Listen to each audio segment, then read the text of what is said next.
ఓం శాంతి. ఈరోజు 15/12/23 డిసెంబర్ 15వ తేదీ.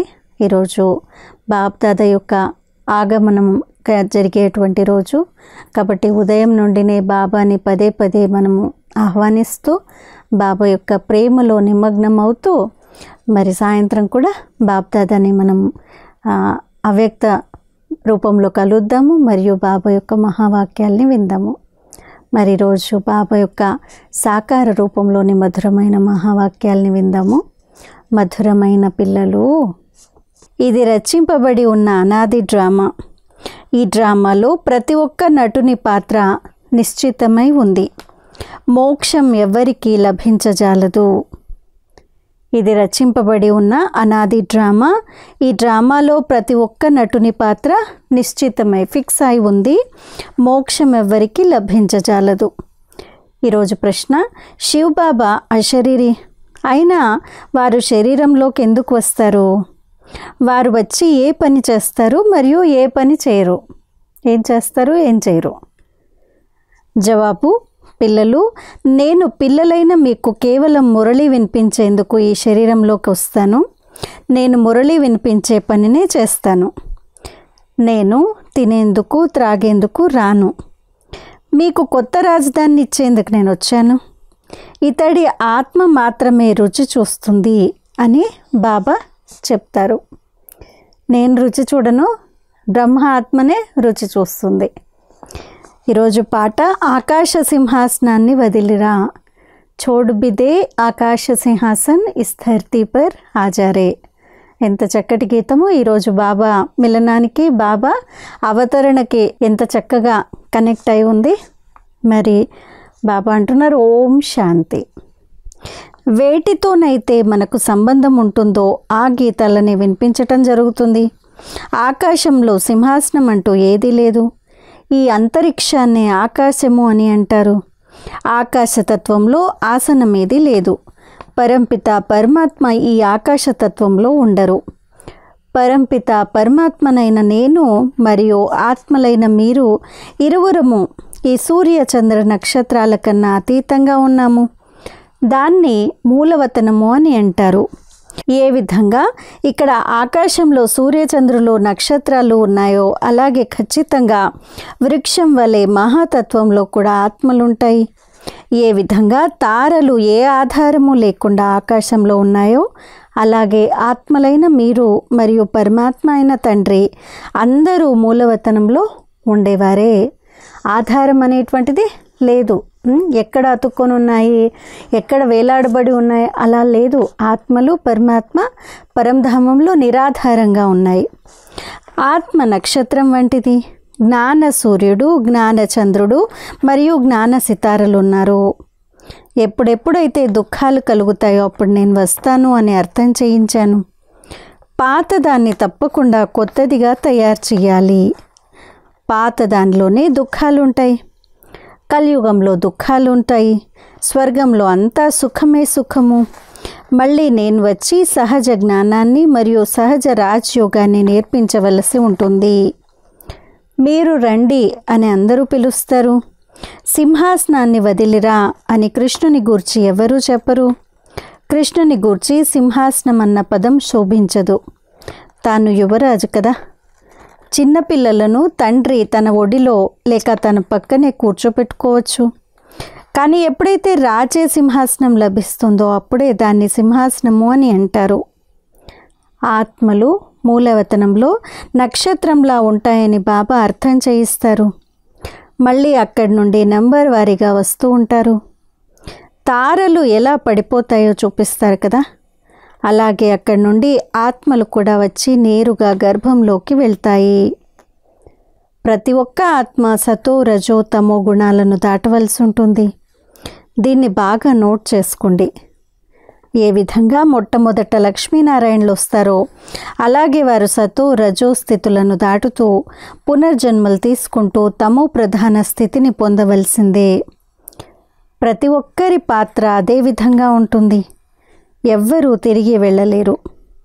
ఇబ్రహీం, బుద్ధుడు మొదలైన వారు వస్తారు. వారు కూడా సతో రజో తమో గుణాలను దాటాలి. పునర్జన్మలు తీసుకోవాల్సి ఉంటుంది. ద్వాపరయుగంలో ధర్మస్థాపకులు వస్తారు. అక్కడి నుండి పునర్జన్మలు ప్రారంభమవుతాయి. మళ్ళీ తమో ప్రధానంగా అవ్వాలి. ఇప్పుడు వారి సద్గతిని ఎవరు చేస్తారు? సద్గతి దాత ఒక్క శివుడే. అందరికీ సద్గతినిచ్చేందుకు నేను రావాల్సి ఉంటుంది అని అంటారు. నా వంటి పనిని ఇంకెవ్వరూ చేయలేరు. నేను దేవతా ధర్మ స్థాపనను చేస్తాను. మీకు రాజయోగాన్ని నేర్పుతున్నాను. గతి మరియు సద్గతి దాతను నేనే. మీరెప్పుడైతే పవిత్రంగా అయిపోతారో అప్పుడు నేను మిమ్మల్ని తిరిగి తీసుకువెళ్తాను. మీకు కూడా సద్గతినిస్తాను.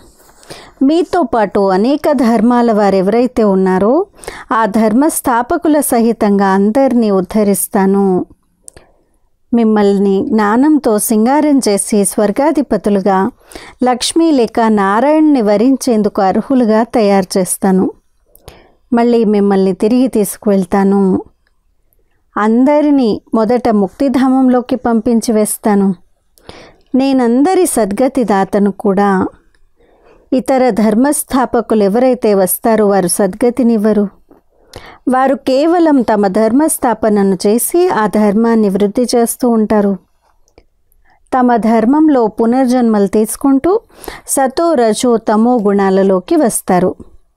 ఇప్పుడు అందరూ తమో ప్రధానంగా ఉన్నారు. ఇప్పుడు వీరిని పావనులుగా సతో ప్రధానులుగా ఎవరు తయారు చేస్తారు?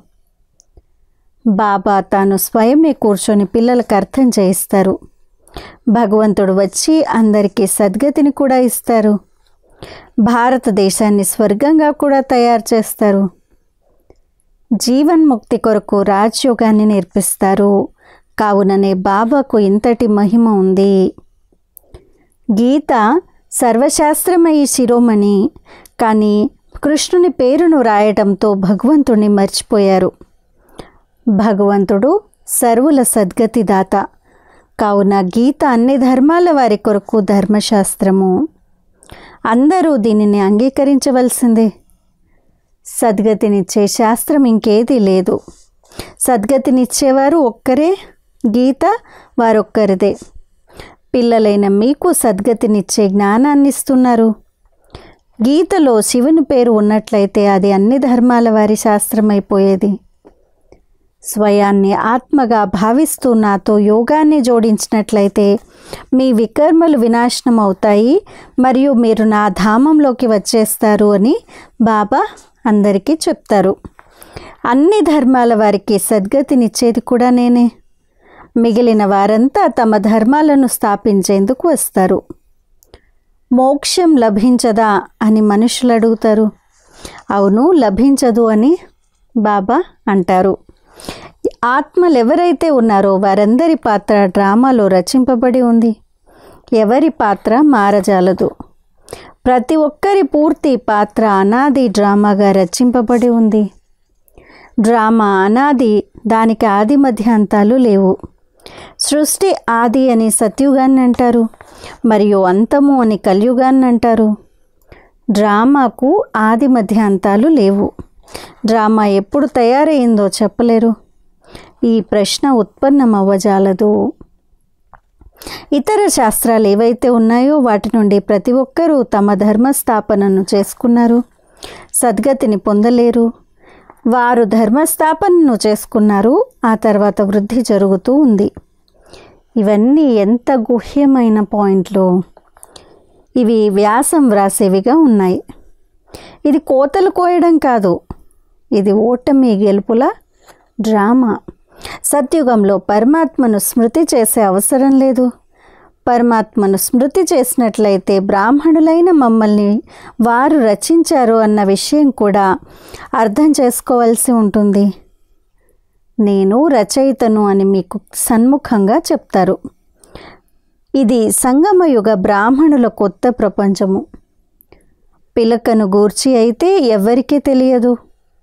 విరాట రూపాన్ని తయారు చేస్తారు. అందులో దేవత, క్షత్రియ, వైశ్య, శూద్రులను చూపిస్తారు. బ్రాహ్మణులను మర్చిపోయారు. సత్యుగంలో దేవతలు, కలియుగంలో శూద్రులు. సంగమయుగ బ్రాహ్మణులను గురించి వారికి తెలియదు. ఈ రహస్యాన్ని బాబాయే వచ్చి అర్థం చేయిస్తారు. పవిత్రత లేకుండా ఎప్పుడూ ధారణ జరగజాలదు అని బాబా అంటారు. ఎన్నో వేద శాస్త్రాలున్నాయి, వాటిని ఊరేగిస్తూ ఉంటారు. మందిరాల నుండి చిత్రాలను బయటకు తీసి ఊరేగించి మళ్ళీ తిరిగి మందిరాలలోకి తీసుకువస్తారు. బాబా అనుభవజ్ఞులు. శాస్త్రాలతో బండిని నింపి దాన్ని ఊరేగిస్తారు. రథాన్ని నింపి ఆ శాస్త్రాలన్నీ ఊరంతా తిప్పుకొని వస్తారనమాట. అలా దాన్ని ఊరేగిస్తారు. అలాగే దేవతల చిత్రాలను కూడా బళ్ళల్లో పెట్టి ఊరేగిస్తారు. ఇదంతా భక్తి మార్గము. మీరు శివశక్తులు, మీరు మొత్తం విశ్వానికి సద్గతినిస్తారు. కానీ దిల్వాడా మందిరం ఖచ్చితంగా వీరి స్మృతి చిహ్నమేనని ఎవరికీ తెలియదు. ఇటువంటి మందిరం ఇంకెక్కడా లేదు. జగదాంబ ఉంది, శివబాబా కూడా ఉన్నారు. శక్తుల గదులు కూడా తయారు చేయబడి ఉన్నాయి. భక్తి మార్గంలో మళ్ళీ ఇటువంటి మందిరాలు తయారు చేయబడతాయి. మళ్ళీ వినాశనం జరుగుతుంది. కావున ఇవన్నీ అంతమైపోతాయి. సత్యుగంలో మందిరాలేవి ఉండవు. ఇదంతా భక్తి మార్గ విస్తారము. జ్ఞానంలోనైతే మౌనంగా ఉండాలి. ఒక్క శివబాబానే స్మృతి చేయాలి. శివబాబాను మరిచి ఇతరులను స్మృతి చేసినట్లయితే అంతిమంలో ఫెయిల్ అయిపోతారు. కావున ఫెయిల్ అవ్వకూడదు. మరణించేటప్పుడు రాముడిని తలుచుకోమని మనుషులు అంటారు. కానీ అలా గుర్తుకొస్తారా? రాముడు లాస్ట్లో గుర్తు చేసుకోవాలంటే గుర్తుకు రాదు. అంత్యకాలంలో నారాయణ్ణి స్మరించాలి అన్న గాయనం ఉంది. అది ఈ సమయంలోని విషయమే. ఈ అడవికి మంటలు అంటుకొని ఉన్నాయి. అంత్యకాలంలో నారాయణ్ణి స్మరించాలి అని అంటారు. మేము నారాయణ్ణి లేక లక్ష్మిని వరిస్తాము అని ఇప్పుడు మీరు భావిస్తారు. మీరు స్వర్గం కొరకు తయారవుతున్నారు. బాబా తప్ప ఈ జ్ఞానాన్ని ఇంకెవ్వరూ ఇవ్వజాలరు. నాకు కూడా శివబాబాయే తెలియచేశారు అని ఈ బాబా కూడా అంటారు, బ్రహ్మబాబా. దీనిని శక్తి సైన్యము లేక పాండవ సైన్యము అని అంటారు. మహారథులకు పాండవులు అన్న పేరుంది. శక్తులను పులిపై స్వారీ చేస్తున్నట్లుగా చూపిస్తారు. ఏ విధంగా కల్పపూర్వం సహజ రాజయోగాన్ని నేర్పించానో ఖచ్చితంగా అదే విధంగా నేర్పుతున్నాను అని బాబా అంటారు. ఏ కర్మ అయితే కొనసాగుతుందో కల్పకల్పము అదే కొనసాగుతుంది. ఇందులో తేడా ఏర్పడజాలదు. మళ్ళీ కల్పకల్పము ఈ పాత్ర కొనసాగుతుంది. మీకు గుహ్యాతి గుహ్యమైన విషయాలను వినిపిస్తాను అని బాబా అంటారు. తర్వాత ఏమవుతుందో అది చివర్లో వినిపిస్తాను కదా. అన్నింటినీ ఇప్పుడే వినిపిస్తే మరి ఇప్పుడే తిరిగి వెళ్ళిపోనా? అంతిమం వరకు కొత్త పాయింట్లను వినిపిస్తూ ఉంటారు. మనం గీతను ఎంతగానో మహిమ చేస్తాము. కానీ ఆ గీత మహాభారతాలలో హింసాయుత యుద్ధాలు మొదలైన వాటిని చూపించారు. ఇప్పుడు యుద్ధం అయితే లేదు. మీది యోగ బలపు విషయము. అహింస అర్థాన్ని ఎవరూ తెలుసుకోరు. కేవలం స్త్రీని నరకద్వారము అని అనేశారు. నిజానికి ఇరువురు నరకద్వారాలే. స్త్రీ ఒకటే కాదు, పురుషుడు కూడా అలాగే ఉన్నారు. వారిని మళ్ళీ స్వర్గద్వారంగా ఎవరు తయారు చేస్తారు? ఇద్దరు ఆత్మలందరూ అలా అయిపోయారు. ఎవరు చేస్తారు మరి స్వర్గద్వారంగా? ఆ శక్తి భగవంతునికే ఉంది. ఈ గీతాలను బాబా తయారు చేయించారు. వాటిని తయారు చేసేవారు కొందరు సరిగ్గా తయారు చేశారు, కొందరు సరిగ్గా చేయలేదు, కలిపేశారు. ఓ రాత్రి ప్రయాణికుడా అలసిపోకు, ఇటువంటి గీతాలను నేనే తయారు చేయించాను. రాత్కే రాహి థకుమత్ జానా సుబోకి మంజిల్ దూర్ నహీ హై అనేటువంటి పాట నేనే చేయించాను అంటున్నారు. ఇక్కడి విషయాలు వేరు. ఇది గోశాల మరియు వనవాసం కూడా. కానీ వీటి అర్థాలను అర్థం చేసుకోరు. నేనెవరినైనా ఎత్తుకుపోయానా? కరాచీకి వచ్చేయండి అని ఎవరితోనైనా అన్నానా? ఈ శక్తులను అడగండి. హైదరాబాద్ నుంచి సింధులో పాకిస్తాన్లో ఉన్నప్పుడు స్థాపన సమయంలో బాబా అంటున్నారు, నేను కరాచీకి రమ్మని ఎవరినైనా చెప్పానా? హైదరాబాద్లో స్టార్ట్ అయింది కదా, సింధులో మొదట. ఆ తర్వాత 1 సంవత్సరం తర్వాత బాబా కరాచీకి వెళ్ళారు.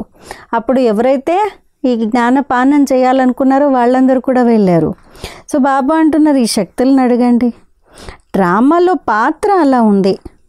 ఎవరిపైన అయితే అత్యాచారాలు జరిగాయో వారు వచ్చేశారు. కావున సరైనదేమిటో బాబా కూర్చొని అర్థం చేయిస్తారు. శాస్త్రాలలో ఏదైతే వ్రాయబడి ఉందో అదంతా భక్తి మార్గం. వాటి ద్వారా నన్ను ఎవరు కలుసుకోలేరు, నా వద్దకు రాలేరు. నేను మార్గదర్శకుడిగా అయ్యి ఇక్కడికి రావాల్సి ఉంటుంది. గృహస్థులుగా కాని వారి తనువును ఎందుకు తీసుకోలేదు అని అంటారు. అరే, నేను గృహస్థుని తనువులోకే వచ్చి తనకు జ్ఞానం ఇస్తాను, తన 84 జన్మల గూర్చే తెలియచేస్తాను. కావున ఇవి ఎంతటి గుహ్యమైన విషయాలు. ఇవి కొత్త ధర్మం కొరకు కొత్త విషయాలు. జ్ఞానం కూడా కొత్తదే. కల్పకల్పము నేను ఈ జ్ఞానాన్ని వినిపిస్తాను అని బాబా అంటారు. నేను కల్పకల్పము ధర్మస్థాపన చేసేందుకు వస్తాను అని ఇంకెవ్వరూ ఈ విధంగా ఎప్పుడూ అనరు. మేము మళ్ళీ రాజ్యం చేసేందుకు వచ్చాము అని లక్ష్మీనారాయణలు ఇరువురు అనరు. అక్కడ ఈ జ్ఞానమంతా ప్రాయలోపమైపోతుంది. శాస్త్రాలనైతే తర్వాత అనేకం తయారు చేశారు. బ్రాహ్మణులైన మన కొరకు గీత ఒకే ఒకటి ఉంది. ధర్మస్థాపనను చేస్తాను మరియు అందరికీ సద్గతిని కూడా ఇస్తాను. ఇది డబుల్ పని కదా. ధర్మస్థాపన మరియు సద్గతి 2 జరుగుతాయి. ఇప్పుడు నేను వినిపించేది సత్యము లేక వారు వినిపించేది సత్యము మీకు తెలుసు. నేనెవరిని? నేను సత్యాన్ని. నేను వేదశాస్త్రాలనేమీ వినిపించను. ఇతడు ఎన్నో చదివాడు కానీ తను ఏమీ వినిపించడు. శివబాబా కొత్త కొత్త విషయాలను వినిపిస్తారు. తాను అశరీరి. వారు కేవలం ఈ మురళిని వినిపించే పని చేసేందుకు వస్తారు, అంతేకాని తినేందుకు తాగేందుకు రారు. పిల్లలైన మీకు మళ్ళీ రాజధానిని ఇచ్చేందుకే నేను వచ్చాను.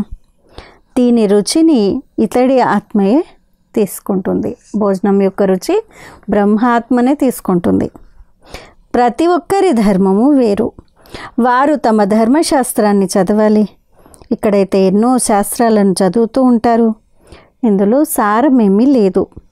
ఎంతగా చదువుతూ ఉంటారో అంతగా నిస్సార ప్రపంచంగా అవుతూ ఉంటుంది. తమో ప్రధానంగా అవ్వవలసిందే. మొట్టమొదట సృష్టిలోకి మీరే వచ్చారు. బ్రాహ్మణులైన మీరు మాతాపితల ద్వారా జన్మ తీసుకున్నారు. అటువైపు ఆసురీ కుటుంబము, ఇక్కడ ఈశ్వరీయ కుటుంబము. మళ్ళీ వెళ్ళి దైవీ ఒడిని తీసుకుంటారు. స్వర్గాధిపతులుగా అవుతారు. మాతాపితల మతానుసారంగా నడిచినట్లయితే స్వర్గపు అపార సుఖాలు లభిస్తాయి. రుద్రజ్ఞాన యజ్ఞంలో విఘ్నాలైతే తప్పకుండా కలుగుతాయి. పిల్లలు వికారాలపై విజయం పొందడం ద్వారానే మీరు జగజ్జీతులుగా అవుతారు అని బాబా అంటారు. వివాహం చేసుకోకపోతే బలహీనంగా అయిపోతారు అన్నది తప్పు. సన్యాసులు పవిత్రంగా అవుతారు. మరి వారెంత లావుగా ఆరోగ్యంగా ఉంటారు. ఇక్కడ ఇది మెదడు పని, కష్టపడాలి. బుద్ధి పని కదా మనం ఇక్కడ జ్ఞానంలో చేస్తుండేది. శారీరక శ్రమ ఎక్కువ లేదు కదా. బుద్ధి ద్వారా జ్ఞానధారణ జరుగుతోంది. దధీచి రిషి ఉదాహరణ ఉంది కదా. సన్యాసులకు ఎంతో లభిస్తూ ఉంటుంది. బాబా కూడా వారికి ఎంతో తినిపించేవారు. కానీ ఇక్కడైతే ఎంతో పథ్యాన్ని ఉంచవలసి ఉంటుంది. अच्छा मीठे मीठे सिक्के लदे बच्चों प्रति माता पिता बाप दादा का याद प्यार और गुड मॉर्निंग। रूहानी बाप की रूहानी बच्चों को नमस्ते। हम रूहानी बच्चों की रूहानी माता पिता बाप दादा को याद प्यार गुड मॉर्निंग और नमस्ते। धारण కొరకు ముఖ్య సారము. మొదటి పాయింట్, జ్ఞానపు మంచి ధారణ కొరకు పవిత్రత వ్రతాన్ని ధారణ చేయాలి. ఇది అంతకాలము కావున ఒక్క బాబా తప్ప ఇంకెవరూ గుర్తుకు రానట్లుగా అభ్యాసాన్ని చేయాలి. 2, దధీచి రిషి వలె సేవ చేస్తూ వికారాలపై విజయం పొంది జగజ్జీతులుగా అవ్వాలి. ఈరోజు వరదానము తీవ్ర పురుషార్థి భవ. సమయపు వేగం అనుసారంగా సర్వప్రాప్తులతో సంపన్నంగా ఉంటూ మాయాజీతులుగా అయ్యే తీవ్ర పురుషార్థి భవ. సమయపు వేగం అనుసారంగా సర్వప్రాప్తులతో సంపన్నంగా ఉంటూ మాయాజీతులుగా అయ్యే తీవ్ర పురుషార్థి భవ. బాప్దాదా ఏ ప్రాప్తులనైతే కలిగించారో ఆ సర్వప్రాప్తులను స్వయంలో జమ చేసుకుని నిండుగా ఉండండి. ఎటువంటి లోపము ఉండకూడదు. ఎక్కడైతే నిండుతనంలో లోపం ఉంటుందో అక్కడ మాయ చలింపచేస్తుంది. మాయాజీతులుగా అయ్యేందుకు సహజ సాధనము సదా ప్రాప్తులతో నిండుగా ఉండటము. ఏ ఒక్క ప్రాప్తి నుండి వంచితులుగా ఉండకూడదు. సర్వప్రాప్తులు ఉండాలి. సమయపు వేగం అనుసారంగా ఏ సమయంలోనైనా ఏమైనా జరగవచ్చు. కావున తీవ్ర పురుషార్థులుగా అయ్యి ఇప్పటి నుండే నిండుగా అవ్వండి. ఇప్పుడు కాకపోతే మరెప్పుడు లేదు. ఈరోజు స్లోగన్ సత్యత మరియు నిర్భయత శక్తి తోడుగా ఉన్నట్లయితే ఎటువంటి కారణము చలింప చేయజాలదు. సత్యత మరియు నిర్భయత శక్తి తోడుగా ఉన్నట్లయితే ఎటువంటి కారణము చలింప చేయజాలదు. అచ్చా, ఈరోజు అవ్యక్తి ఇషారా 15వ పాయింట్. मैं और मेरापन ही फर्शवासी बनाता है. फरिश्ता बनना अर्थात मैं और मेरेपन के बंधन से मुक्त बनना. इस अलौकिक जीवन में मैं और मेरा ही सुनहरी जंजीर है. బాబా అంటున్నారు, నేను మరియు నాది ఈ రెండు మనల్ని ఈ భూమిపైన అంటే ఇవి ఇక్కడ బంధనంలో వచ్చేలాగా భూమి దగ్గరే ఉండేలాగా చేస్తాయి. ఫరిష్తాగా అవ్వడము అనంటే నేను మరియు నాది అనేటువంటి బంధనం నుండి ముక్తులుగా అవ్వడము. ఈ అలౌకిక జీవితంలో నేను మరియు నాది ఈ రెండు బంగారు పంజరం లాంటిది. నేను మరియు నాది అనేటువంటి భావాలు బంగారు పంజరం లాంటివి బ్రాహ్మణ జీవితంలో. మే అచ్చా జ్ఞాని హూ, मैं ज्ञानी तो आत्मा, मैं योगी तो आत्मा हूँ. मेरी यह विशेषता है, मेरी यह नेचर है. अब इस मैं और मेरेपन से मुक्त बनो. నేను జ్ఞాని ఆత్మనున్నాను, నేను యోగి ఆత్మనున్నాను, నేను చాలా మంచి జ్ఞానాన్ని చెప్తాను, నాలో ఎన్నో విశేషతలు ఉన్నాయి, నా నేచర్ మంచిది. ఇలాంటి నేను నాది అనేటువంటివి కూడా మనల్ని కిందికి తీసుకుని వస్తాయి, బంధనంలో బంధిస్తాయి. కాబట్టి వీటితో ముక్తులుగా అవ్వండి అంటున్నారు. సో ఈరోజు పదే పదే నేను నాది అనేటువంటి విషయాల నుండి దూరంగా, అంటే నా నేచర్ మంచిది, నేను జ్ఞానం బాగా చెప్పగలను, నేను యోగం మంచిగా చేస్తాను, సేవ మంచిగా చేస్తాను, ఇలాంటి విషయాల నుండి కూడా అతీతంగా వెళ్ళే అభ్యాసం చేస్తూ బాబాని పదే పదే ఆహ్వానిస్తూ సాయంత్రం బాబా వచ్చినప్పుడు మళ్ళీ అవ్యక్త మురళిని కూడా మనం విని ధారణ చేద్దాము. అచ్చా, ఓం శాంతి.